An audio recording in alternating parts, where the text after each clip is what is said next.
The Defense. Vladimir Nabokov. To Vera.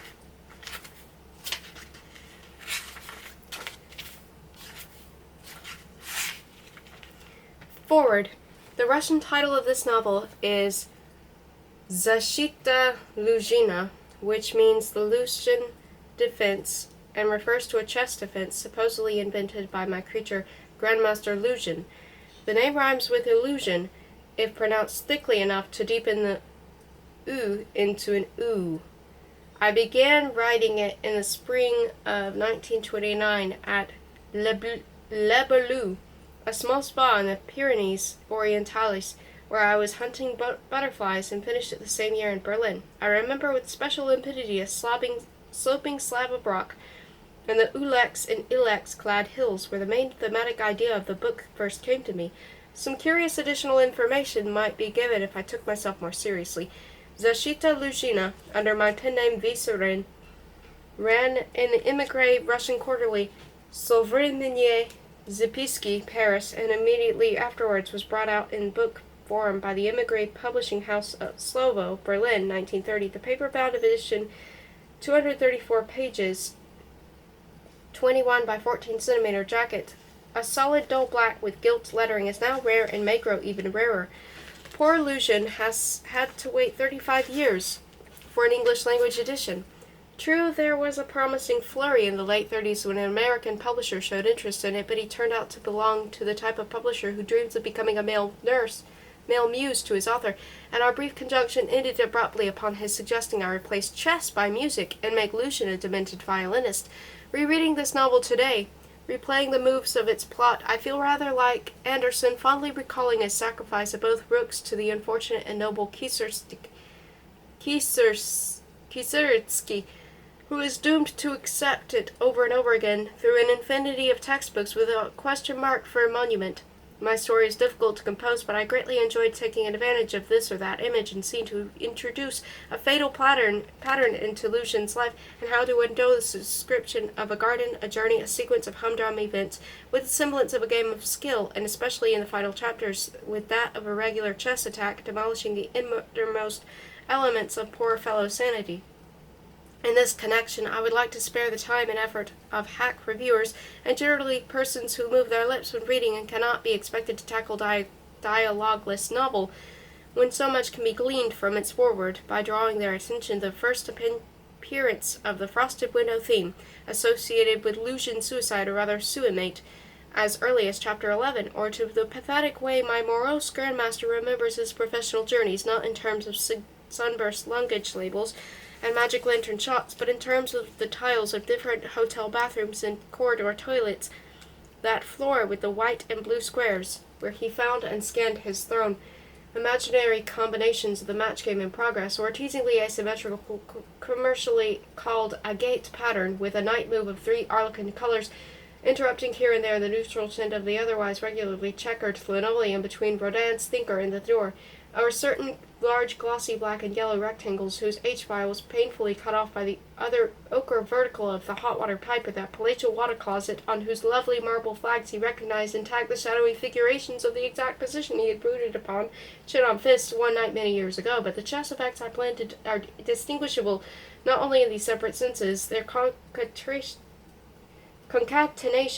can be found in the basic structure of this attractive novel. Thus, forward the end of chapter 4, an unexpected move is made by me in a corner of a board. 16 years elapse in the course of one paragraph, and Luzhin, suddenly promoted to seedy manhood and transferred to a German resort, is discovered at a garden table, pointing out with his cane a remembered hotel window, not the glass square in his life, and talking to somebody, a woman if we judge by the handbag on the iron table, whom we did not meet until chapter 6. The retrospective theme begun in chapter 4 shades now into the image of Luzhin's late father, whose own past is taken up in chapter 5 when he in his turn is perceived recalling his son's early chess career and stylizing it in his mind so as to make of it a sentimental tale for the young. We switch back to Kurhaus in chapter 6 and find Luzhin still fiddling with the handbag and still addressing his blurred companion, whereupon he umblers, takes it away from him, mentioned Luzhin's senior to death, and becomes a distinct part of the design. The entire sequence of moves in these central chapters remind one, or should remind one of a certain type of chess problem The point is merely the finding of a mate in so many moves in what is termed as retrograde analysis, the solver being required to move from backcast study of the diagram position of the black's move could not have been casting or must have been the capture of a white pawn en passant. It is necessary to enlarge in this elementary foreword on the more complex aspects of my chessmen and lines of play. But the following must be said: of all my Russian books, the defense contains and diffuses the greatest warmth, which may seem odd, seeing how supremely abstract chess is supposed to be. In point of fact, Luzhin has been found lovable even by those who understand nothing about chess or detest all of my other books. He is uncouth, unwashed, uncomely, but as my gentle young lady, a dear girl in her own right, so quickly notices, there is something in him that transcends both the coarseness of his grey flesh and the sterility of his recondite genius. In the prefaces I have been writing of late for the English language editions of my Russian novels, and there are more to come, I have made it a rule to address a few words of encouragement to the Viennese delegation. The present foreword shall not be an exception. Analysts and analyzed will enjoy, I hope, certain details of the treatment Luzhin is subjected to after his breakdown, such as the curvative insinuation that a chess player sees in Mom and his queen and Pop in the opponent queen, and the little Freudian who mistakes a pig's lock set for the key to the novel will no doubt continue to identify my characters with his comic book notion of my parrot sweethearts and serial selves. For the benefit of such sleuths, I may well confess that I gave Luzhin my French governess, my pocket chess set, my sweet temper, and the stone of the peach I plucked in my own walled garden. Vladimir Nabokov, Montreux, December 15th, 1963. The defense. 1. What struck him most was the fact that Monday on he would be Luzhin. His father, the real Luzhin, the elderly Luzhin, the writer of books, left the nursery with a smile, rubbing his hands already smeared for the night with transparent cold cream, and with his suede-slippered evening gait padded back into his bedroom. His wife lay in bed. She half raised herself and said, "Well, how did it go?" He removed his grey dressing gown and replied, "We managed," took it calmly. "Oof, that's a real weight off my shoulders. How nice," said his wife, slowly drawing the silk blanket over her. Thank goodness, thank goodness. It was indeed a relief. The whole summer, a swift country summer, consisting of the main of 3 smells: lilac, new mown hay, and dry leaves. The whole summer they had debated the question of when and how to tell him, and they kept putting it off so that it dragged on until the end of August. They had moved around him in apprehensively narrowing circles, but only to raise his head, and father would already be rapping with faint interest on the barometer dial, where the hand always stood at a storm, while his mother would sail away somewhere into the depths of the house, leaving all the doors open, forgetting the long messy bunch of bluebells on the lid of the piano. The stout French governess, who used to read the Count of Monte Cristo aloud to him and interrupt her reading in order to exclaim feelingly, "Poor, poor Dantes," proposed to the parents that she herself take the bull by the horns, though this bull inspired mortal fear in her. "Poor, poor Dantes," did not arouse any sympathy in him, and observing her educational sigh, he merely slitted his eyes and rived his drawing paper with an eraser, as he tried to portray her protuberant bust as horribly as possible. Many years later, in an unexpected year of lucidity and enchantment, it was with swooning delight that he recalled 3 hours of reading on the veranda buoyed up by the south of the garden.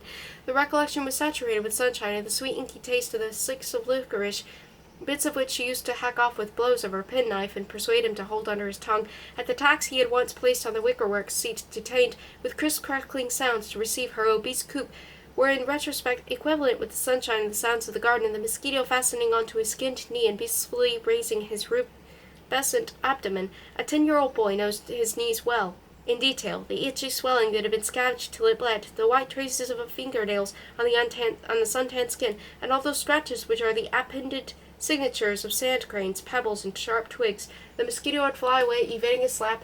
The governess would request him not to fidget, in a frenzy of concentration, baring his uneven teeth, when a dentist in St. Petersburg had braced with platinum wire, and biting his head was called with his helicide crown. He scratched and scraped at the bitten place with all 5 fingers, and slowly, with growing horror, the governess stretched toward the open drawing book, toward the unbelievable caricature. "No, I better tell him myself," replied Luzhin senior uncertainly to her suggestion. "I tell him later, let him write his dictations in peace. Being born in this world is hardly to be born." Luzhin senior dictated steadily, strolling back and forth about his schoolroom. "Being born in this world is hardly to be born," and his son wrote, practically lying on the table and baring his teeth in their metallic scaffolding, and simply left blanks for the words born and born. Our arithmetic went better. There is mysterious sweetness in the fact that a long number, arrived with difficulty, would at the decisive moment after many adventures be divided by 19 without any remainder. He was afraid of Luzhin Sr., and when his son learned why the founders of Russia, the completely featureless Cineas and Truber, were necessary, as well as the table of Russian words taking the letter Yat and the principal rivers of Russia, the child would go into the same tantrum as had happened 2 years before, when slowly and heavily, to the sound of the creaking stairs, crackling floorboards, and shifting trunks filling the whole house with her presence, the French governess had first appeared. But nothing of the kind occurred now. He listened calmly, and when his father, trying to pick up the most interesting and attractive details, said among other things that he could be called by his surname, as grown-ups are called, the son blushed, began to blink, threw himself supine on the pillow, and began opening his mouth and rolling his head. "Don't squirm like that," his father apprehensively noting his confusion, expecting tears, but did not break into tears, and instead buried his face in the pillow, making bursting sounds with his lips into it, and suddenly rising, crumpled, warm, with glistening eyes, he asked rapidly whether at home too they would call him Luzhin. And now on this dull, tense day, on the way to the station to catch the St. Petersburg train, Luzhin Sr., sitting next to his wife on the open carriage, looked at his son, and was ready to smile immediately at the latter should turn his stubbornly averted face toward him, and wondered what had caused the boy suddenly to become so stiffish, as his wife expressed it. He sat opposite them on the front seat, wrapped his dark woolen tweed cloak, wearing a sailor cap which was askew, and which no one on earth would have dared to straighten now, and looked aside at the thick birch trunks spinning past along a ditch that was full of their leaves. "Aren't you cold?" asked his mother when the road turned toward the river and a gust of wind set up a downy ripple in the gray bird's swing of her hat. "Yes, I am," said her son, looking at the river. His mother, with a mewing sound, was about to reach out and arrange his cloak, but noticing the look in his eye, she swiftly snatched her hand back and merely indicated with a twiddle of her fingers in mid-air, "Close it up, close it tighter." The boy did not stir. Pushing up her lips to unstick her voilette from her mouth, a constant gesture, almost a tick, she looked at her husband with a silent request for support. He was also wearing a woolen cloak. His hands, encased in thick gloves, rested on a plaid traveling rug, which sloped down gently to form a valley and slightly rose again as far as the waist of the little Luzhin. "Luzhin," his father with forced jollity, "eh, Luzhin?" and tenderly nudged his son with his leg beneath the rug. Luzhin withdrew his knees. Here came the pleasant log cabins, their roofs thickly overgrown with bright moss, and here comes the familiar old signpost with its half-earned inscription, the name of the village and the number of its souls. And here comes the village well, with its bucket, black mud, and white-legged peasant women. Beyond the village the horses climbed a hill at walk, and behind them below appeared the second-hand carriage, which, sitting squeezed together, came the governess and the housekeeper, who hated one another. The driver smacked his lips, and the horses again broke into a trot. In the colorless sky a crow flew slowly over the stubble. The station was about a mile and a half from the manor, at a point where the road, after passing smoothly and resonantly through a fir wood, cut across the St. Petersburg highway and flowed farther, across the rails beneath a barrier and into the unknown. "If you like, you could work at the puppets," said Luzhin Sr. ingratiatingly when his son jumped out of the carriage and fixed his eyes on the ground, moving his neck with the wool of his cloak, irritated.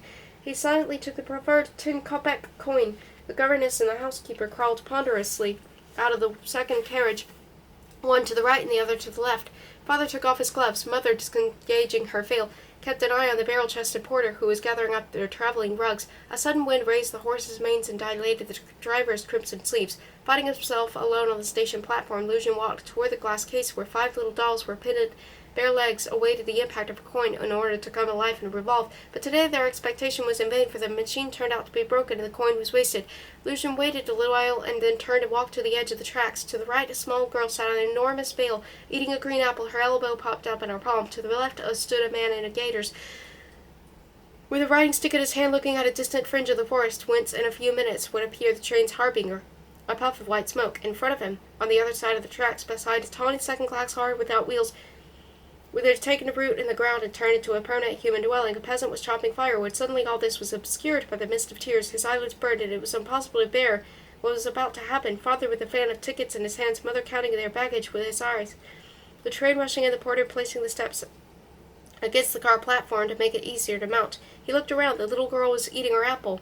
The man in gaiters was staring into the distance. Everything was calm, and as if on a stroll, he walked to the end of the station platform and then began to move very fast, ran down some stairs, and there was a beaten footpath, the station-master's garden, a fence, a wicket gate, fir trees, then a small ravine, and immediately after that a dense wood. At first he ran straight through the wood, brushing against swishing ferns and slipping on reddish lily-of-the-valley leaves, and the cap hung at the back of his neck, held only by its elastic. His knees were hot in the wooden stockings and already dull for city wear. He cried like while running, lisping childish curses, when a twig caught him across the forehead, and finally he came to a halt, panting, squatted down on his haunches, so that the cloak covered his legs.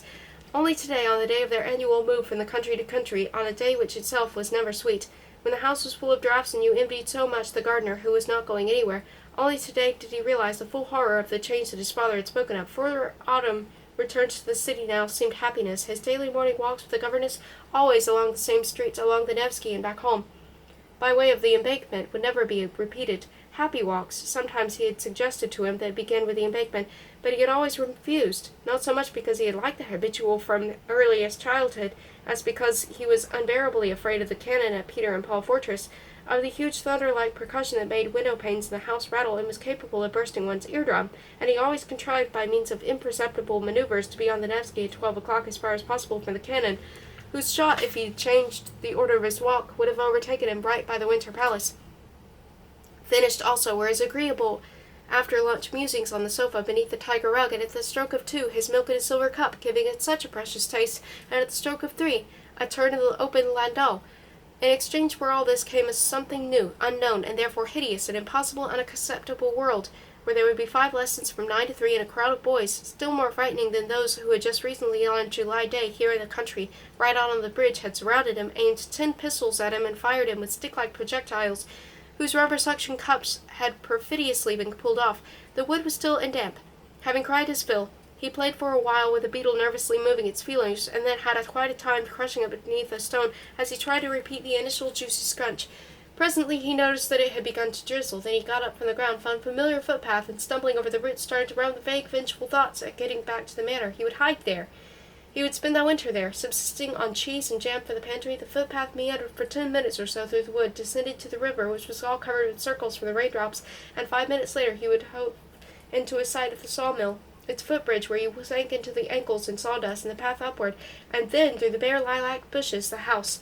He crept along the wall, saw the drawing-room window was open, climbed up by the drain-pipe to the garden, peeling cornice, and rolled over the window-sill. Once inside the drawing-room, he stopped and listened. A daguerreotype and his maternal grandfather, black side whiskers, violin in hand, stared out at him, and then completely vanished, dissolving in the glass as soon as he regarded the portrait from one side, a melancholy amusement that he never omitted when he entered the drawing-room. Having thought for a moment and moved his upper lip, which caused the platinum wire on his front teeth to travel freely up and down, he cautiously opened the door, wincing at the sound of the vibrant echo, which had too hastily occupied the house upon departure of its owners, and then darted along the corridor and thence upstairs into the attic. The attic was a special one, with a small window through which one could look down at the staircase, at the brown gleam of its balustrade that curved gracefully down and vanished in the penumbra. The house was absolutely quiet. A little later, from downstairs, from his father's study, came the muffled ring of a telephone. The ringing continued with intervals for quite a while. Then again there was silence. He settled himself on a box. Next to it was a similar case, both open, with books in it. A lady's bicycle, the green net of its rear wheel torn, stood on its head in the corner between an unplaned board propped against the wall and an enormous trunk. After a few minutes Luzhin grew bored, as one's throat is wrapped with flannel and one is forbidden to grow out. He touched the grey dusty books in their open box, leaving black imprints on them. Besides the books there was a shuttlecock with one feather, a large photograph of a military band, a cracked chessboard, and some other not very interesting things.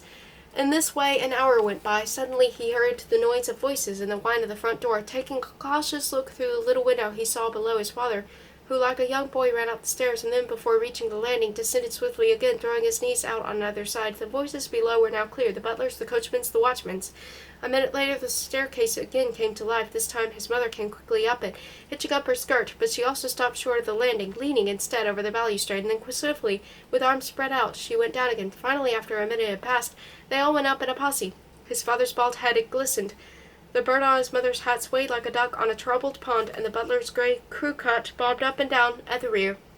Leaning at every moment over the balustrade came the coachman, the watchman, and for some reason the milkmaid Akulina, and finally a black-bearded peasant from the watermill, future inhabitant of the future nightmares. It was he, as the strongest, who carried Luzhin down from the attic to the carriage. 2. Luzhin Sr. The Luzhin who wrote books often thought of how his son would turn out. Through his books, and after all, they, except for a forgotten novel called Fumes, were written for boys, youths, and high school students, and came in sturdy, colorful covers, were constantly flitted with the image of a fair-headed lad, headstrong, brooding, who later turned into a violinist or a painter without losing his moral beauty in the process, the barely perceptible peculiarity that distinguished his son from all those other children who, in his opinion, were destined to become completely unremarkable people, given that such people exist, he interpreted as the secret stir of talent, and bearing firmly in mind the fact that his deceased father-in-law had been a composer, albeit a somewhat arid one, and susceptible in his mature years to the doubtful splendors of virtuosity, he more than once in a pleasant dream, resembling a lithograph, descended with a candle at night to the drawing-room where a wunderkind, dressed in a white nightshirt, came down into his heels, would be playing on an enormous black piano. It seemed to him that everybody ought to see how exceptional his son was. It seemed to him that strangers perhaps could make better sense of it than he himself. The school he had selected for his son was particularly famous for the attention it paid to the so-called inner life of its pupils and for its humaneness, thoughtfulness, and friendly insight. Tradition had it that during the early part of its existence, the teachers had played with the boys during the long recess. The physics master, looking over his shoulder, would squeeze a lump of snow into a ball. The mathematics master would get a hard little ball in the ribs as he made run in lapta, Russian baseball, and even the headmaster himself would be there, cheering the game on with jolly ejaculations. Such games in common no longer took place. The idyllic frame had remained. His son's classmaster was the Russian literature teacher, a good acquaintance of Luzhin, the writer and incidentally not a bad lyric poet, who had put out a collection of imitations of Anacreon. "Drop in," he said, on the day when Luzhin first brought his son to school. Any Thursday around 12, Luzhin dropped in. The stairs were deserted and quiet. Passing through the hall to the staff room, he heard a muffled, multivocal roar of laughter coming from Class 2. In the ensuing silence, his steps rang out with a stressed sonority on the yellow parquetry of the long hall. In the staff room, at a large table covered with baize, which remembered one examinations, the teacher sat writing a letter. Since the time of his son's entrance to the school, he had not spoken to the teacher, and now visiting him a month later, he was full of titillating expectation, of a certain anxiety and timidity, of all the feeling that he had once experienced as a youth in his university uniform when he went to see the editor of a literary review to whom he had shortly before sent his first story, and now just as then, instead of the words of delighted amazement he had vaguely expected, as when you wake up in a strange town expecting with your eyes still shut an extraordinary blazing morning, instead of all those words which he himself would so willingly have provided had it not been for the hope that nonetheless they would eventually come, he heard chilly and dull phrases that proved the teacher understood his son even less than he did. On the subject of any kind of hidden talent, not a single word was uttered.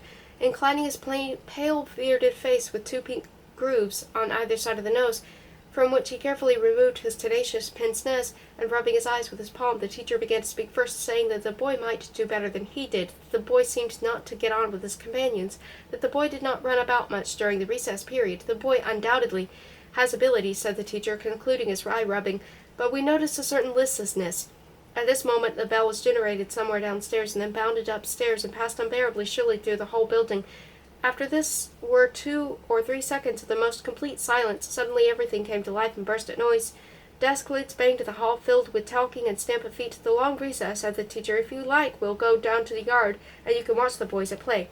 These descended the stone stairs swiftly, hugging the balustrade and sliding the soles of their sandals over the step rims, well polished by use. Downstairs, amid the crowded darkness of coat rats, they changed their shoes. Some of them sat on the broad windowsills, grunting as they hastily tied their shoelaces. Suddenly he caught sight of his son, who, all hunched up, was disgustingly taking his boots from a cloth bag, and hurryingly, tow-haired boy bumped into him, and moving aside, Luzhin suddenly caught sight of his father. The latter smiled at him, holding his tall astrakhan shapka, and implanting the necessary furrow on top of the edge of one hand. Luzhin narrowed his eyes and turned away as if he did not see his father. Squatting on the floor with his back to the father, he busied himself with the boots. Those who had already managed to change stepped over him, and after every push he hunched himself up still more, as if hiding in a dark nook. When at last he went out, wearing a long grey overcoat and a little astrakhan cap, which was constantly being tipped off by one of the same burly boy, his father was already standing at the gate at the other end of the yard and looking expectantly in his direction. Next to Luzhin, senior, stood the literature teacher, and when the large grey rubber ball the boys used for soccer happened to roll up to his feet, the literature teacher, instinctively continuing that enchanting tradition, made as if he wanted to kick it, but only shifted awkwardly from foot to foot, and almost lost one of his galoshes, and laughed with great good humour. The father supported him by the elbow, and Luzhin Jr., grasping the opportunity, returned to the vestibule, where all was now quiet and where the janitor, concealed by clothes racks, was heard yawning blissfully. Through the glass of the door, between the cast-iron rays of the star-shaped grill, he saw his father suddenly remove his glove, quickly take leave of the teacher, and disappear through the gate.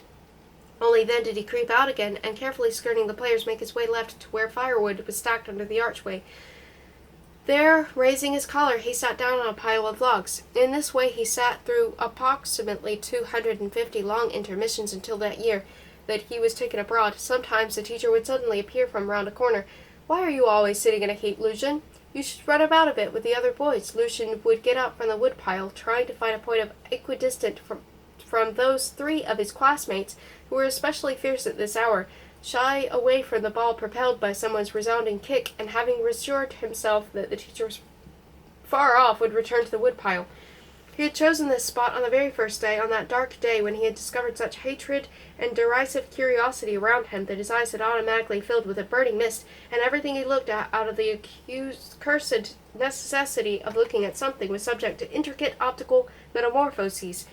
The page with crisscrossed blue lines grew blurry. The white numbers on the blackboard alternately contracted and broadened. The arithmetic teacher's voice, as if steadily receding, would get more and more hollow and incomprehensible, and his desk neighbor, an insidious brute who, with down on his cheeks, would say with quiet satisfaction, "Now he's going to cry," but Luzhin never once cried, not even in the lavatory, when they made a concerted effort to thrust his head into the low bowl with yellow bubbles in it. "Gentlemen," the teacher had said at one of the first lessons, "your new comrade is the son of a writer, whom, if you haven't read him, you should proceed to read." And in large letters he wrote on the board, pressing so hard that the chalk was pulverized crunchingly beneath his fingers, "Tony's Adventures, Silvestrov & Co. Publishers." During 2 or 3 months after that his classmates called him Tony. With a mysterious air, the downy-cheeked brute that brought the book to class, and during the lesson stealthily showed it to the others, casting significant glances at his victim, and when the lesson was over began to read aloud from the muddle, purposefully mangling the words. Petrushev, who was looking over his shoulder, wanted to hold back a page, and it tore. Krebs grabbled, "My dad says he's a very second-rate writer." Gromov shouted, "Let Tony read to us aloud." "Better to give everybody a piece each," said the clown of the class with gusto, and took possession of the handsome red and gold book after a stormy struggle. Pages were scattered all over the cold classroom. One of them had a picture on it, a bright-eyed schoolboy on a street corner, feeding his luncheon to a scruffy dog. The following day Luzhin found this picture neatly tacked to the underside of his desk lid. Soon, however, they left him in peace. Only his nickname flared up from time to time, but since he stubbornly refused to answer to it too, finally died down. They stopped taking any notice of Luzhin and did not speak to him, and even the sole quiet boy in the class, the sort there is in every class, just as there are inevitably a fat boy, a strong boy, and a wit, steered clear of them, afraid of sharing his despicable condition. The same quiet boy who 6 years later, in the beginning of the World War I, received the St. George Cross for an extremely dangerous reconnaissance, and later lost an arm in the Civil War, when trying to recall in the 20s of the present century that Luzhin had been like in school, could not visualize him otherwise than from the rear, either sitting in front of him in class with protruding ears, or else proceeding to one end of the hall as far away as possible from the hubbub, or else departing for home in a sleigh cab, hands in pockets, a large piebald satchel on his back, snow falling. He tried to run ahead and look at Luzhin's face, but that special snow of oblivion, abundant and soundless snow, covered his recollection with an opaque white mist. And this former quiet boy, now a restless émigré, said as he looked at the picture in the newspaper, "Imagine! I just can't remember his face. Just can't remember." But Luzhin Sr., peering through the window around 4 o'clock, would see the approaching sleigh and his son's face like a pale spot. The boy usually came straight to his study, kissed the air as it touched his father's cheek with his, and immediately turned away. "Wait," his father would say, "wait, tell me how it was today. Were you called to the blackboard?" He would look greedily at his son, who turned his face away and would want him to take him by the shoulders, shake him, and kiss him soundly on the pale cheek, on the eyes, and his tender, concave temple. From anemic little Luzhin, that first school winter, came a touching smell of garlic as a result of the arsenic injections prescribed by the doctor. His platinum band had been removed, but he continued to bare his teeth and curl his upper lip out of habit. He wore a grey Norfolk jacket with a strap at the back and knickerbockers with buttons below the knee. He would stand by the desk, balancing on one leg, and his father did not dare to do anything against his impenetrable sullenness. Little Luzhin would go away, trailing his satchel over the carpet. Luzhin Sr. would lean his elbow on the desk where he was writing one of his usual stories in blue exercise books on whim which perhaps some future biographer would appreciate, and listen to the monologue in the neighboring dining room with his wife's voice, persuading the silence to drink a cup of cocoa. A frightening silence, thought Luzhin Sr. He's not well. He has a painful inner life of some sort. Perhaps he shouldn't have been sent to school, but on the other hand he has to get used to being with other lads. An enigma. An enigma. Well, take some cake, then, the voice behind the wall would continue sorrowfully, and again silence. But sometimes something horrible occurred. Suddenly, for no apparent reason at all, another voice would reply, strident and hoarse, and the door would slam as if shut by a hurricane. Then Luzhin Sr. would jump up and make for the dining room, holding his pen like a dart. With trembling hands his wife would be setting upright an overturned cup and saucer and trying to see if there were any cracks. I was asking him about school, she would say, not looking at her husband. He didn't want to answer, and then, like a madman, they would both listen. The French governess had left the autumn for Paris, and now nobody knew what he did there in the room. The wallpaper was white, and higher up was a blue band on which were drawn gray geese and ginger puppies. A goose advanced on a pup, and so on 38 times around the entire room. An étagère supported a globe and a stuffed squirrel, bought once on a Palm Sunday at Catkin Fair. A green clockwork locomotive peeped out from beneath the flounces of an armchair. It was a nice bright room. Gay wallpaper, gay objects. There were also books written by his father with red and gold embossed bindings and a handwritten inscription on the front page.